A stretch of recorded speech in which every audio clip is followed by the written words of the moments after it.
ठाकुर जी का सबसे बड़ा खिलौना क्या है? 9 लाख गायें हैं तो कम से कम एक आध लाख नंद बाबा के यहाँ बैल भी हैं, उनके बड़े बड़े विशाल सींग हैं। नंद बाबा के यहाँ 9 लाख गायों का जितना भी घी और मक्खन होता है, जितना घी मक्खन प्रयोग में आ जाए ठीक है, बचा हुआ वे सब अपनी गायों के सींगों में उसकी मालिश कर देते हैं। तो ठाकुर जी क्या करते हैं, बलराम जी और ठाकुर जी दोनों जाएंगे और बैल को एक सींग ठाकुर जी पकड़ें, दूसरा सींग बलराम जी। अब धीरे धीरे वाकू बैल को हिलाना शुरू करेंगे। अब जब तक बेचारा बैठा है तब तक तो हिलाते ही रहेंगे, और हिलाते हिलाते जोर जोर से जब उसके सींगों को नीचे खींचते हैं तो बैल खड़ा हो जाता है, और जैसे ही बैल खड़ा होता है तो दोनों कद्दू की तरह लटक जाते हैं। मैया बचाइयो बाबा बचाइयो, मैया बचाइयो बाबा बचाइयो। अब ऐसे ही चिल्लाते हैं, बैल फिर उनको लेके घुमाता है, पूरा झूला बन जाता है उनका, और ले जा करके गोबर में ले जा करके फेंक देता है। इतने इतने गोबर में ढस जाते हैं। श्रृंगी। दूसरा बताया अग्नि। मैया जब चूल्हे पर भोजन बनाती, आपके यहां बनता है चूल्हे पर भोजन? चूल्हा ही नहीं जानते।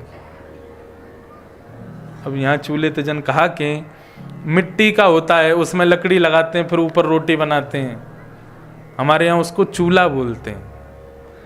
तो मैया चूल्हे पे भोजन बनावे और वहां में लकड़ी को प्रयोग करे, कन्हैया और बलराम दोनों जामे और वहां से जलती भई लकड़ी इनको निकाल लें और फिर एक दूसरे से तलवारबाजी खेलें जलती भई लकड़ी से, और फिर एक दूसरे के लग जाएगी, फिर रोमेंगे। अग्नि। तो श्रृंग अग्नि ड्यमष्टि। गली मोहल्ला में जितने कुकर सुकर हैं उन सबन को पकड़ के ठाकुर जी उनके मुंह खोल के उनके दांतन को गिने कितने दांत हैं।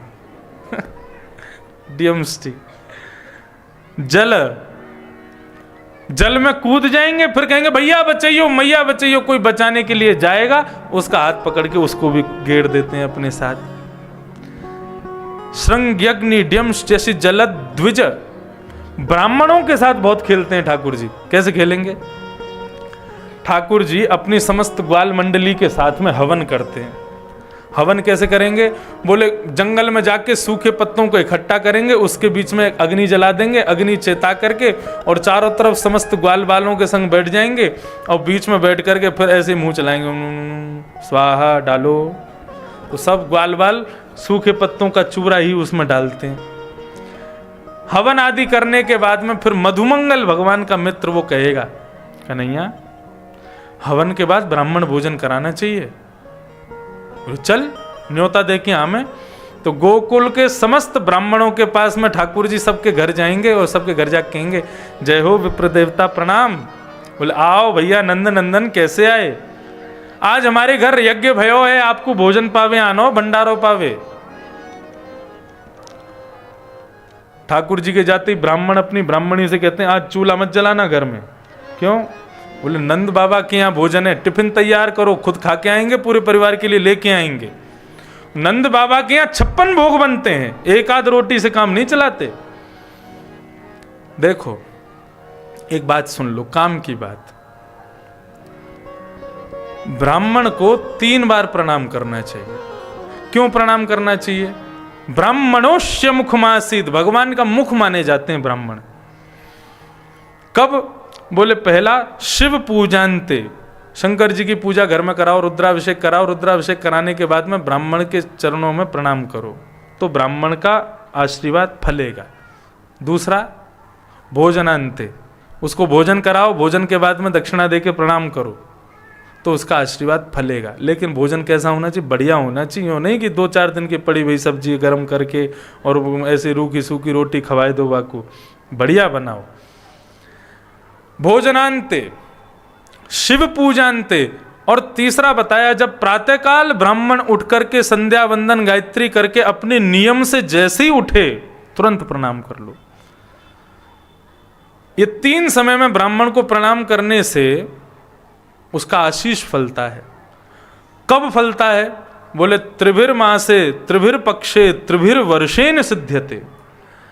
ये कौन कह रहे हैं पता है? शुक्राचार्य जी महाराज बता रहे हैं बलि को, राजा बलि को, जिसने स्वर्ग जीत लिया था। तो उसको कहते हैं 3 बार प्रणाम करो और 3 बार में तुमको फल मिलेगा। यदि बहुत श्रद्धा से प्रणाम किया होगा तो त्रिभिर पक्षे, 3 पक्ष के भीतर भीतर उसका आशीर्वाद फल जाएगा। थोड़ी कम श्रद्धा से प्रणाम किया होगा तो त्रिभिर मासे, 3 महीने में उसका फल मिलेगा। और बिल्कुल अश्रद्धा से बस ठीक है। लोग आजकल पांव भी कैसे छूते हैं, पैर नहीं छूते, यहां जांग पे हाथ लगाते हैं और उसको भी एक हाथ से छुएंगे और यूं नहीं कि पूरा जाने क्या। आजकल तो पैर ही नहीं छूते, सेल्फी सबसे बड़ा पैर छूना है सबके संग। प्रणाम कैसे होना चाहिए, दंडवत प्रणाम। हम तो प्रणाम करवाते ही नहीं खैर अपने, लेकिन फिर भी किसी ब्राह्मण श्रेष्ठ विद्वान को प्रणाम कैसे करना चाहिए, दंडवत। 6 अंग पृथ्वी पर छुपते हैं तब दंडवत होता है। दोनों हाथ, दोनों पैर, नासिका, वक्षस्थल, ये सब जब छुपते हैं तब दंडवत प्रणाम होता है। ऐसे जरूरी नहीं है पैर छुपने ही चाहिए, दूर से भी कर सकते हो। तो ऐसे प्रणाम होना चाहिए। तो भगवान समस्त ब्राह्मणों के पास जाते, आज हमारे यहाँ भोजन करने आना है, तो सभी ब्राह्मण अपने घर में मना कर देते, आज भोजन नहीं बनाना। क्यों? नंद बाबा के यहाँ भोजन है, बढ़िया पकवान बनते हैं वहां तो। और कई ब्राह्मण तो सुबह से ही नमक का पानी पीना शुरू कर देते हैं, उससे भूख और तेज हो जाती है, ताकि शाम को जाकर के खूब पकवान खाने को मिले। अब शाम को सभी ब्राह्मण इकट्ठे होते हैं, बढ़िया पटका वटका डाल के, चंदन लगा के, इत्र लगा के, बगलबंदी धोती पहन के, और सब जा रहे हैं नंद भवन। अटारी पर बैठी है यशोदा मैया, ऊपर से देखती है इतने सारे ब्राह्मण आ रहे हैं, तुरंत दौड़ करके नीचे आती है, सबको प्रणाम करती है। आज इतने सारे भूदेव कैसे बिना आमंत्रण के घर आ गए हमारे? आपने हमको निमंत्रित किया कि आज कथा के बाद हमारे यहाँ भोजन करने आना, और भाई मैं यहाँ अपने रसोईया से सब मना करके और सब काम बिल्कुल रोक राख के और आपके घर पहुँच जाएं, और आप गेट पे आती हमसे कहो आइए, कैसे आना हुआ आपका? कितना बुरा लगेगा। किसी को निमंत्रित करके और ये पूछो कि क्यों आए हो, तो ये तो अपराध, ये तो अपमान हो गया उसका। ब्राह्मणों से जाकर के यशोदा मैया कहने लगी, आज इतने सारे ब्राह्मण कैसे आए हैं मेरे घर, बताओ। अब ब्राह्मणों से जब पूछा कैसे आए हैं, तो ब्राह्मण बोले कछु ना, चुल्लू भर पानी दे दो, हम डूब जाएंगे। हम सुबह से नमक को पानी पी रहे हैं, भूख इतनी व्याप्त है गई है, पेड़ दिख जाएगा, सूखो पेड़ खा जाएंगे हम। तुम्हारो नन्नो सो छोरा कन्हैया हमारे घर आयो और घर आके कह के गयो हमारे यहाँ यज्ञ भयो है, आपको भोजन करने आनो है। ब्राह्मणी ने कछु बनायो ना है, चूल्हो जलो ना है, कछु भोजन सामग्री है ना है, सब कुछ छोड़ छाड़ के तुम्हारे घर आ गए, तुम कह रही हो क्यों आए हो? यशोदा मैया बोली कृष्ण गया था आमंत्रण करने, बोला और नहीं तो। अकेलो आयो कि नंद बाबा संग में आए? बोले नंद बाबा ना, मधुमंगल आयो संग में। मैया बोली अरे राम राम, कहाँ मर जाऊं या कि ऊधम थे। बोले ये रोज हवन करे पीछे बैठ के सूखी लकड़ी, इनको वही को हवन को भोजन करावे बुलाया होगा तुम्हें। आओ तुम्हारे यजमान से मिलने, भोजन की व्यवस्था तो मैं कर दूंगी, लेकिन पहले यजमान से मिल तो लो, यजमान को आशीर्वाद तो दे दो। पीछे मैया सबको लेके गई, ठाकुर जी बगीचा में खेल रहे, और इतने सारे ब्राह्मण और बीच में खड़ी यशोदा मैया। कन्हैया, ठाकुर जी ने जैसे ही देखे इतने सबरे ब्राह्मण आ गए जितने जिनको न्योता दिया था।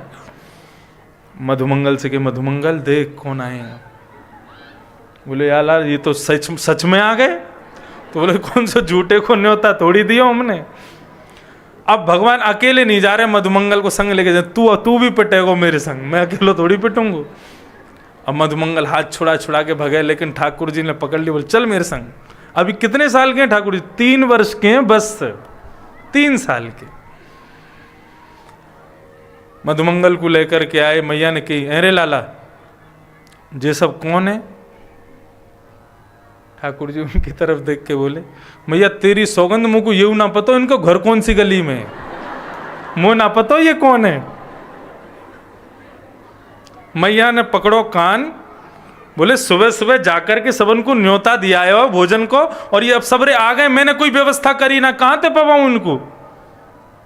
तेने बुलाए, तेने कुछ व्यवस्था करी? मैया सीधी सी बात है, तू भी बेमतलब में लड़ रही है मुझसे। मैंने हवन कियो, हमारे हवन में कोई वेद मंत्र नहीं थे, हमारे हवन में ब्राह्मण नहीं थे, हमारे हवन में सामग्री नहीं था, फिर भी हमारा हवन पूरा है गयो ना।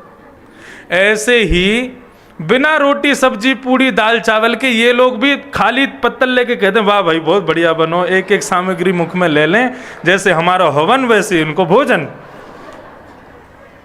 तो संज्ञग्निड्यंश्च जलद द्विजकंटकेभ्य, ठाकुर जी ऐसो उधम मचा में हो, ऐसो चटक मटक सो ठाकुर, तीनों लोकन हूँ मैं नाय। हो ऐसो चटक मटक सो ठाकुर, तीनों लोकन हूँ मैं नाय। ऐसो चटक मटक सो ठाकुर, तीनों लोकन हूँ मैं नाय। हो ऐसो चटक मटक सो ठाकुर, तीनों लोकन हूँ मैं नाय। लोकन हूँ मैं नाय, तीनों लोकन हूँ मैं नाय।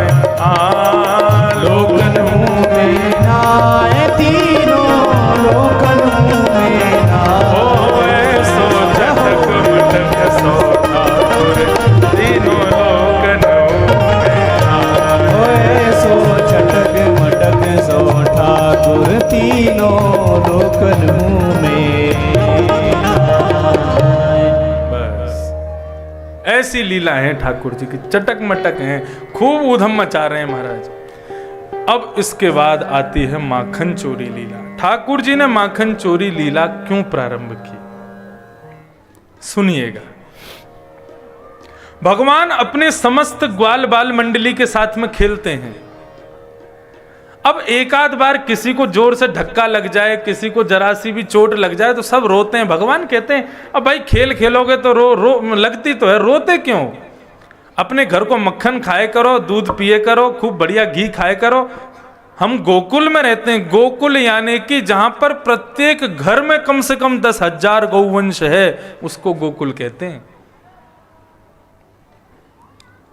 तभी भगवान के मित्र बोले लाला तू तो राजा को बेटा है, तू को तो सब खावे को मिले, लेकिन हम ब्रजवासियों के ऊपर एक मथुरा के राजा कंस ने नियम लगा रखा है। क्या? बोले कि कोई भी ब्रजवासी, कोई भी गौ सेवक, गौवत्स अपने घर में गौरस को नहीं रख सकता। ये सारो दूध दही घी मक्खन सब निकाल निकाल के हमको मथुरा भिजवानो पड़े, तभी हमको राशन पानी मिलेगा। नहीं तो यदि कोई के घर में यदि माखन मिश्री या माखन दही आदि दिख जावे तो कंस के दूत आकर के वाकई खूब पिटाई करें। तुम तो राजा हो वृंदावन के, तुम्हारे पिताजी तो राजा हैं ब्रजमंडल के, या हमारे कंस उनसे कछु ना के तो कुछ सब खावे को मिले, हमें ना मिले। भगवान बोले गौरस का विक्रय कंस राक्षस के यहां होता है? बोले हाँ। भगवान बोले देखो भाई, मक्खन तो खानो पड़ेगा, दही तो खानी पड़ेगी, गौरस तो खानो पड़ेगा, चाहे उसके लिए चोरी ही क्यों ना करनी पड़े, चोरी करके खाओ। मधुमंगल बोलो लाला देख तू जो कहेगो सो करेंगे, लेकिन चोरी करवे की मत के। क्यों? हमारी मैया के चोरी करवे तो भ्याना होवे, और चोरी करेंगे भ्याना होगा फिर हमारा। बोले तो ऐसा दुबरो पत्रो बनो रहेगो, वैसे तेरो भ्याना होगो। अरे नेकाद मक्खन आदि खावेगो तभी तो तेरो शरीर बनेगो। भगवान ने तो निर्णय ले लिया कि कल से भैया चोरी करेंगे। ग्वाल बाल बोले हम नहीं करेंगे, तो बोले ठीक है, तो फिर कल से हम लोगों के संग मत खेलना, मैं और दाऊ दादा अकेले खेलेंगे, तुम लोग अकेले अपनो अलग अपनो मंडली बनाए लो। सब ग्वाल बाल बोले लाला तू कछु कह करवे कि अपने से दूर मत करे, ठीक है तू कह रहे हो चोरी की तो हम चोरी करेंगे। और भगवान ने चोरी करना प्रारंभ किया। उस लीला का वर्णन श्री शुकाचार्य कर रहे हैं कि वत्सान मुंचन क्वचिद समय क्रोश संजात हास स्तेयं स्वादत्यधिपयः कल्पितैस्तेययोगैः किमर्कान् भोक्षण विभजति सचेन नात्रिभाण्डं भिनत्ति द्रव्यालाभे सग्रह कुपितो यात्युपक्रोश्यतो। कैसी चोरी कर रहे हैं भगवान। वत्सान मुंचन। अब ठाकुर जी ने अपनी ऊधम की जो श्रेणी है, जो गतिविधि है, उसको बदल दिया। गोपियों के घर जाते हैं और जैसे ही दूध निकालने का समय होता है, उससे पहले जिस घर में ठाकुर जी को दही दूध नहीं मिलता, उस घर में ठाकुर जी जाते हैं और जाकर के छोटे छोटे बछड़ा बछियाओं के गले के रस्सा खोल देते हैं। सारा दूध वही पी जाते हैं, दूध मिलता ही नहीं है। मतलब किसी भी प्रकार से दूध मक्खन दही कंस के पास नहीं पहुंचना चाहिए। यह था भगवान का उद्देश्य माखन चोरी के पीछे। तो ठाकुर जी क्या करें, बोले वत्सान मुंचन। गोपियों के घर में जाते हैं और जाकर के बछड़ाओं को खोल देते हैं। तो बछड़ा जैसे ही खुलते हैं, सीधे अपने मैया के थन में मुख लगा करके सारा दूध पी जाते हैं। और गोपी जब तक आकर के धार काटने बैठती है तो उसमें कुछ बचता ही नहीं है। ऐसो ऐसो उधम मचा में कन्हैया। अच्छा, ये जो लीला अभी आप लोग सुन रहे हो, इस लीला का प्रारंभ कैसे होता है। ठाकुर जी ने गौरस चुराना शुरू कर दिया। गौरस चुराते हुए ठाकुर जी को 1 महीना हो गया। तब गोपांगनाएं, ब्रज की गोपियां, वो भगवान से बहुत प्रेम करती हैं। सब भगवान को देखने के लिए तरसती हैं। सबकी इच्छा होती है आज नंदलाला दिखो कि ना दिखो। बोले आज तो ना दिखो। वहां से पूछेंगे तेने कब ते ना देखो। बोले मैंने 10 दिन आते ना देखो। तेने कब ते ना देखो। बोले मैंने तो महीना अंते ना देखो। तो आज सब गोपियां यमुना जल भरती हुई आपस में मंडली में विचार करती हैं कि एक काम करें, ठाकुर जी की झूठी झूठी उल्हाने लेकर के हम चलें और जाकर के यशोदा मैया को सुनावें, और यशोदा मैया उन उल्हाने को सुन के डांटवे के काजे कन्हैया को बुलावे कि सोई कन्हैया दिख जाएगा। तो समस्त गोपांगनाएं आज नंद भवन में पहुंची और यशोदा मैया को बुलाया। यशोदा मैया आई, बोले आज कैसे नई नई बहू मेरे पास आई हैं, क्या बात है। तब गोपियां ये कह रही हैं, बोले मैया अपने लाला को समझा लो, नहीं तो काउदना यदि हमने वाकू हाथ लगा दियो तो फिर तुम कहोगी मेरे लाला को काई को मारो। बोले मेरे लाला को काई को हाथ लगाओ, का क्यों मेरे लाला ने। बोले तुम्हारे लाला के अंदर सबसे बड़ा दुर्गुण है, चोरी करे घर घर जाए के। मैया बोली काय की चोरी करे, तुम्हारे गहने की। बोले गहने की ना, हमारे मक्खन की चोरी करे। यशोदा मैया हंसने लगी। बोले तुम्हारो घर अपनों जान के चलो जाए मेरो लाला। और भैया यदि वो चोरी करे, मक्खन की चोरी करे, कितनी चोरी करे, मेरे लाला को नेक सौ पेट है, एक आध हाथ मुट्ठी भर के अपने मक्खन खा ले तो होगा। तुम मेरे यहाँ से 2-4 हंडी ले जाए करो रोज। 9 लाख गाय है, मुझको कमी ना है। और मेरो लाला मक्खन खावे आवे तो वाकू गोद में बैठा के प्रेम से अपने हाथ सो पवाए दे करो। कई बार बालकन में ऐसा गुण होगा, अपने घर नहीं खाएंगे, दूसरे घर जाकर खा लेते हैं। एक गोपी बोली हम सब करके देख चुकी हैं, आपके लाला को एक दिन हमने अपनी गोद में बिठायो, अपने हाथ से माखन खिलाने लगे, हमने समझायो लाला चोरी ना करें, गंदी बात, ऐसी हाथ से ही पालो बैठ के। तब टेढ़ो से मुंह करके कहें भाभी जी हमारी बात सुनो। बोले बताओ। चोरी को खावे में ही आनंद आवे, ये प्रेम ते खवा रही हो या मैं रस न आए रहो, कहां करें बताओ। यशोदा मैया बोली तो एक काम करे करो, ऊंचे छींके पर टांग दे करो, नेक सो लाला ऊपर चढ़ ही ना पावे को। एक गोपी बोली ये भी करके देख चुकी हैं, आपको पता ना हो तो आपके नंद भवन से एक संस्था संचालित होती है। बोले संस्था कौन सी। बोले बाल गोपाल चौर्य प्रचार प्रसार मंडल, और वहां के प्रेसिडेंट आपके 3.5 वर्षीय बालकृष्ण भगवान हैं। बोले इनकी मंडली में हमारे भी बालक हैं, हम सबके बालक छोटे छोटे बालकन को लेकर के ये चले जाएं। जैसे ही हमारे गोकुल में कोई नए बालक को जन्म होवे, सोई कन्हैया की मंत्रणा शुरू हो जाए। जैसे ही 2 साल को होगा, याकू अपनी संस्था में शामिल करना है, याकू भी चोरी सिखानी है। और तो और मरकान भोक्षण, केवल और केवल बालक नहीं है, ये वृंदावन के गोकुल के जितने बंदर हैं ये भी इनकी मंडली के हैं। भैया तुम कह रही हो ऊंचे छींके पे टांग दो, ये सबरे पहुंच जाएं, नीचे 4 खड़े होंगे, बाकी ऊपर 3 खड़े होंगे, बाकी ऊपर 2 खड़े होंगे, सबके ऊपर तुम्हारा लाला खड़ा होवे और ऊपर ते निकाल निकाल के पहले नीचे वाले इनको खवावे, फिर अंत में स्वयं खावे। ऐसो चोर। मैया ने खूब सारे उल्हाने बताए, लेकिन गोपियों ने एक के बाद एक उल्हाना देती गई। गर्ग संहिता में एक गोपी का वर्णन बताया गया, उसका नाम था प्रभावती। बड़ी विलक्षण कथा है। प्रभावती भगवान के प्रिय सुंदर स्वरूप की बड़ी पिपासु है। प्रभावती रोज अपने घर में नया मक्खन लगाती है। इच्छा तो रखती है कि कन्हैया आके चोरी करे, लेकिन फिर भी पूर्ण रूपेण उस माखन को सुरक्षित करके जाती कि कोई खा ना ले। प्रभावती का एक छोटा सा देवर है, उसकी उम्र है केवल 2 वर्ष की, वो भगवान का मित्र है। रोज प्रभावती मक्खन निकालती है और अपने देवर को दिखाते हुए निकालती है कि ये जाकर के ठाकुर जी को बतावे कि आज मक्खन निकलो बढ़िया, तो वो उनकी इच्छा होगी चोरी करने की। तो प्रभावती आज बढ़िया मक्खन निकाल रही है, अपने देवर के सामने निकाल के वाकू बढ़िया एक हंडी में सजा के और एक छींके पे लटका के और अपनी एक सहेली को घर के बाहर खड़ी करके और स्वयं यमुना जल भरने चली जाए। इतने में ही उस वाको देवर दौड़ो दौड़ो ठाकुर जी के पास जाए और कहे, लाला आज चलो हमारे घर चलो। वो तेरे घर का है?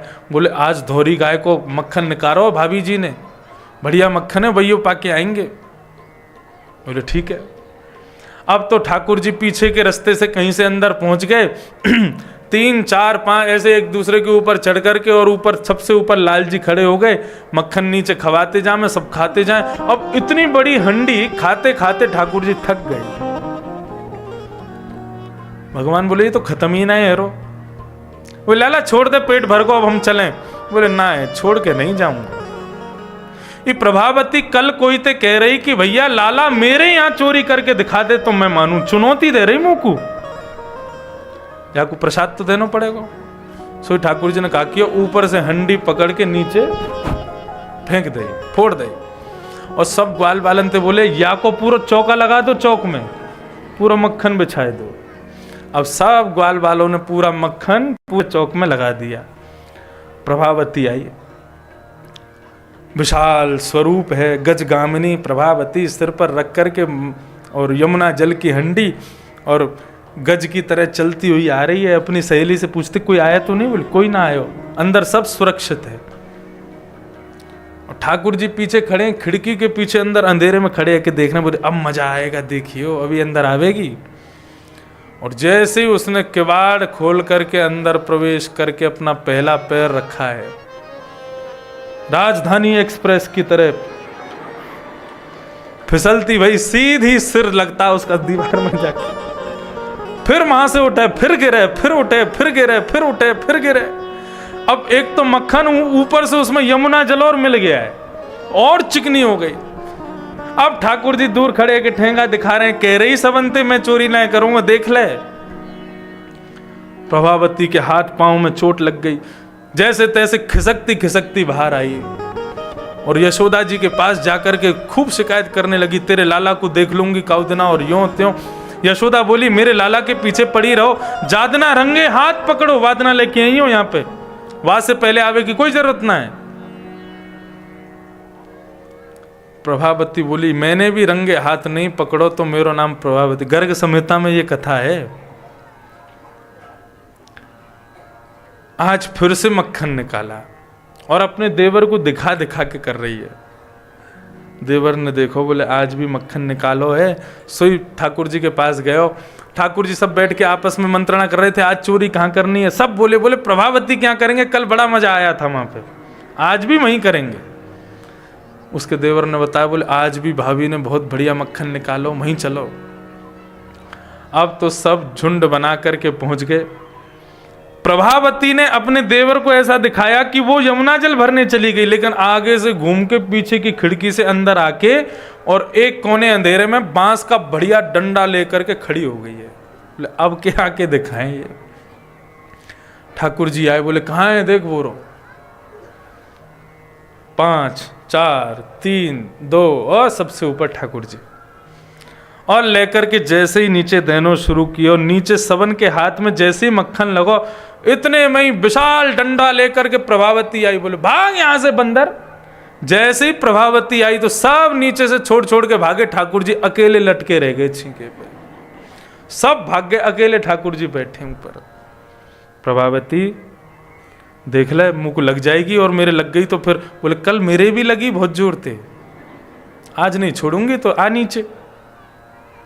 बोले देख तू जो कहेगी सो करेंगे, लेकिन हमको मारियो मत। बोले जो कहूंगा सो, जो कहूंगी सो करेगा? बोले हाँ करूंगा। बोले नीचे आ और मेरे संग अपनी मैया के पास चल, आज मैं नहीं तेरी मैया तो को मारेगी। ठाकुर जी जैसे तैसे उसकी गोद में बैठ कर के नीचे आए और प्रभावती ने भगवान का हाथ पकड़ा जोर से कस के और घूंघट निकाल के और गोकुल की गली में चिल्लाती हुई जा रही है, देख लो ये यशोदा बहुत हितैषी बनती है अपने लाला की, आज मैंने रंगे हाथ पकड़ो याकू, आज याकू सबक सिखा के रहूंगी मैं। और हाथ पकड़ करके ठाकुर जी को ले जा रही है। ठाकुर जी बोले क्या करें, पीछे पूरी ग्वाल मंडली भी धीरे धीरे आ रही है। बोले आज हमारे प्रेसिडेंट साहब पकड़े गए हैं, आज तो लगता हमारी संस्था बंद ही है जाएगी। यशोदा मैया के पास सबूत के सहित जा रहे हैं ठाकुर जी। भगवान थोड़ी देर तो चलते रहे, फिर प्रभावती के देवर को बोला सुन यहाँ पे आ। वो भगवान के पास आ गया, भगवान ने उसका हाथ पकड़ लिया। अब आगे चलती जा रही है, भगवान का हाथ पकड़ के भगवान बोले प्रभावती तेने बहुत जोर से मेरे कोमल हाथन को पकड़ो भयो, मुंह को दर्द है रहे हो। तो बोले मैं कहा करूं? बोले एक काम कर, हाथ को छोड़ दूसरे हाथ को पकड़ ले। प्रभावती चलती जा रही, ला दूसरा हाथ दे। इतने में बाकी देवर को हाथ पकड़ा दिए और पकड़ा करके कभी गली कुचरे में है के दौड़ के गए नंद भवन और यशोदा मैया की गोद में जाकर के लेट गए। मैया ओरी मैया, हाँ लाला बोल, ये सबरी गोपी मेरे पीछे क्यों पड़ी रहे? बोले तू बहुत मलूक है ना, हमारे यहाँ सुंदर को मलूक बोलते हैं, तू बहुत मलूक है ना, या हमारे पीछे पड़ी रहे। रोज कोई ना कोई गोपी आवे मैया, आज भी कोई ना कोई आ रही होगी देख। इतने में प्रभावती आई, हे यशोदा बाहर आ, तेरे लाला को आज रंगे हाथ पकड़ो है मैंने। मैया बोली ये कौन आई है? देख ले मैया, मैं तो तेरी गोद में हूं, यूं कह रही मैं तेरे लाला पकड़ के लाई हूं। अब ठाकुर जी बोले मैं नीचे नहीं जाऊंगा, तू जा। हमारे यहां आज भी माताओं से छोटे छोटे बालक तू ही करके बोलते हैं, मैया तू यूं कर, तू यूं। तू में हमारे ब्रज भाषा में तू माने बहुत प्रेम, तुम बोल दें तो समझो बहुत सम्मान कर रहे हैं, आप तो बोलते ही नहीं है ब्रजवासी। मैया तू ही जा, मैं ना जाऊंगा, मुझको डर लगे आते। ना ना चलेगो कैसे ना, चल मेरे संग। अब ठाकुर जी पीछे पल्लू में ऐसे छुप करके यशोदा मैया के संग जा रहे हैं। यशोदा मैया बाहर आ खड़ी है गई, क्या बात है? अभी भी घूंघट में है, पीछे पड़ी रहती हो, मेरे लाला को रंगे हाथ पकड़ के लाओ तो मानूंगी। आज तेरे लाला को रंगे हाथ पकड़ के लाई हूं मैं, देख चोरी कर तो भयो पकड़ो गयो है। मैया बोली ने घूंघट ऊपर करके देखियो कौन है। प्रभावती ने जैसी देखी, भजमारे तू कहां ते आगो, भाग यहां ते। इतने में ठाकुर जी पीछे पल्लू में से देख रहे हैं, भाभी जी हम यहां हैं। अब तो भैया प्रभावती की जो क्लास ली यशोदा मैया ने, खूब सुनाया, सारा गोकुल इकट्ठा हो गया वहां पर और सबके बीच में प्रभावती को बहुत खड़ी खोटी सुनाई यशोदा मैया ने। आइंदा से कभी मेरे लाला की तरफ तेने नजर उठा के भी देखी ना, आंखन ने नोच लूंगी तेरी ने। प्रभावती नीची नजर करके वहां से जा रही है, उदास होके जाने लगी तो ठाकुर जी को थोड़ा कष्ट हुआ। मैया भीतर गई, ठाकुर जी बोले मैया मैं अभी आऊं ने घूम के। अब प्रभावती जा रही है, इतने में ठाकुर जी पीछे से आ गए, भाभी जी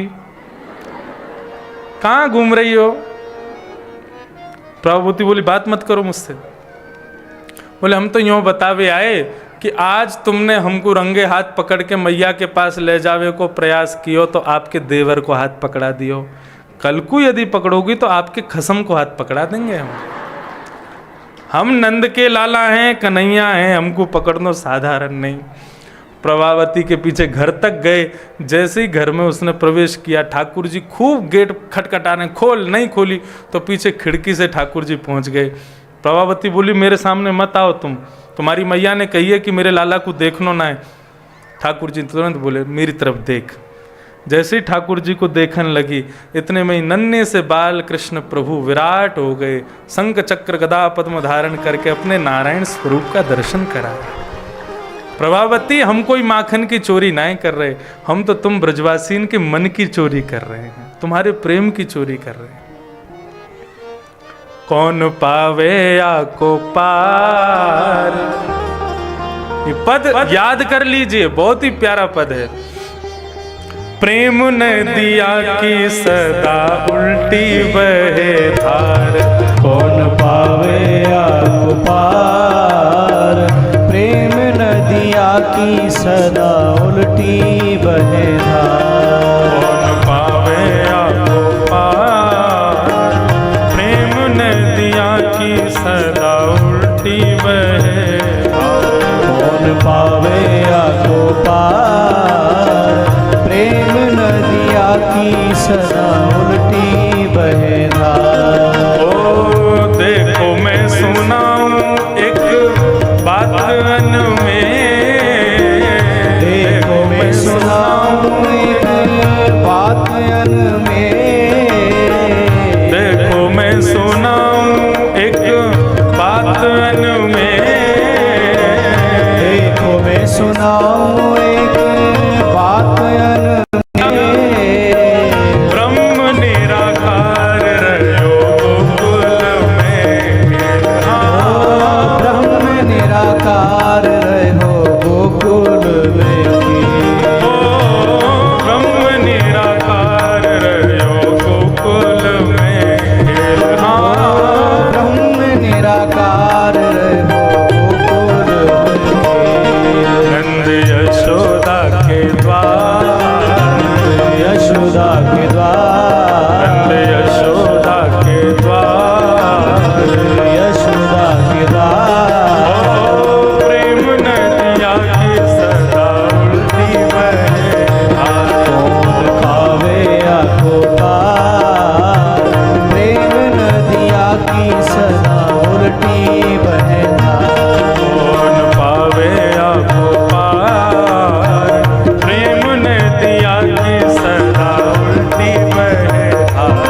कौन पावे आको पार, प्रेम नदिया की सदा उल्टी बहे धार।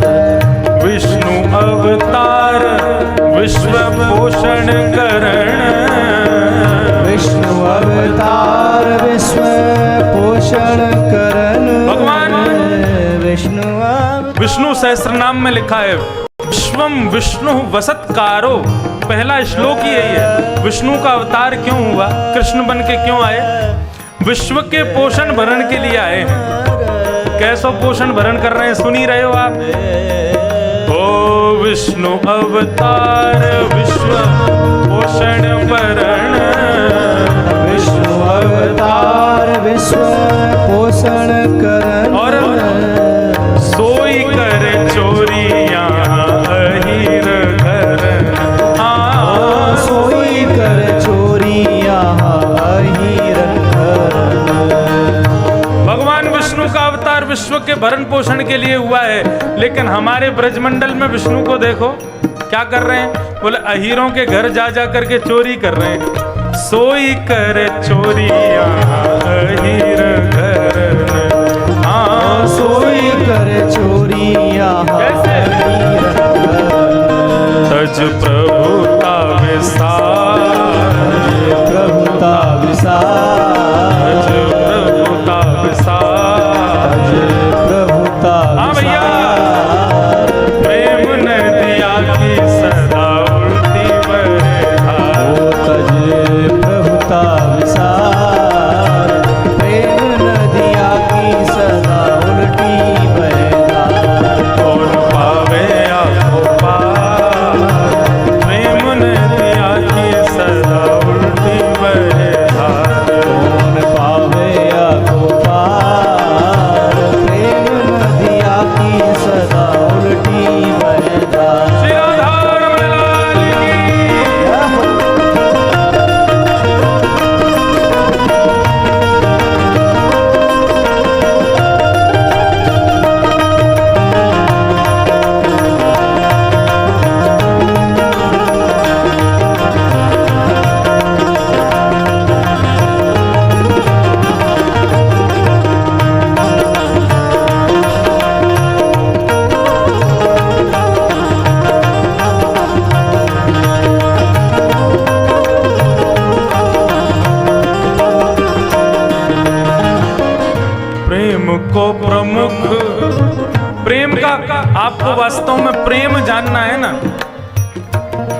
जानना है तो दिल्ली, बंबई और ये बड़े बड़े शहरों में दिख जाएगा। लेकिन यदि वास्तविक निष्काम प्रेम किसे कहते हैं, आओ कभी हमारे वृंदावन। प्रेम को प्रमुख यही वृंदावन धाम, प्रेम को प्रमुख यही वृंदावन धाम, प्रेम को प्रमुख यही वृंदावन धाम, प्रेम को प्रमुख यही वृंदावन धाम। ओ प्रेम ही ते पायो श्याम रसिया ने नाम, प्रेम ही ते पायो श्याम रसिया ने नाम।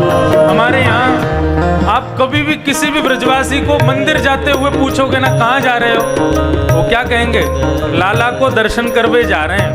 कभी ये नहीं कहेंगे हम भगवान का दर्शन करने जा रहे हैं, भगवान नहीं, वहाँ सब प्रेमी है ठाकुर जी के। कोई कहेगा लाला का दर्शन करने जा रहे हैं, कोई कहेगा लाडले को दर्शन करवे जा रहे हैं। बरसाने में किसी से पूछोगे कहाँ जा रहे हो, सब कहेंगे लाडली जी को दर्शन करवे जा रहे हैं। लाडला मतलब प्यार।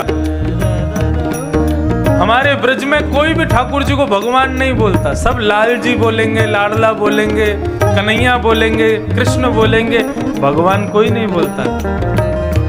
आज जितनी लीला आप सुन रहे थे वो 5 दिन की कथा से अलग है आज की लीला। आज ठाकुर जी के वास्तविक प्रेम का दर्शन होता है।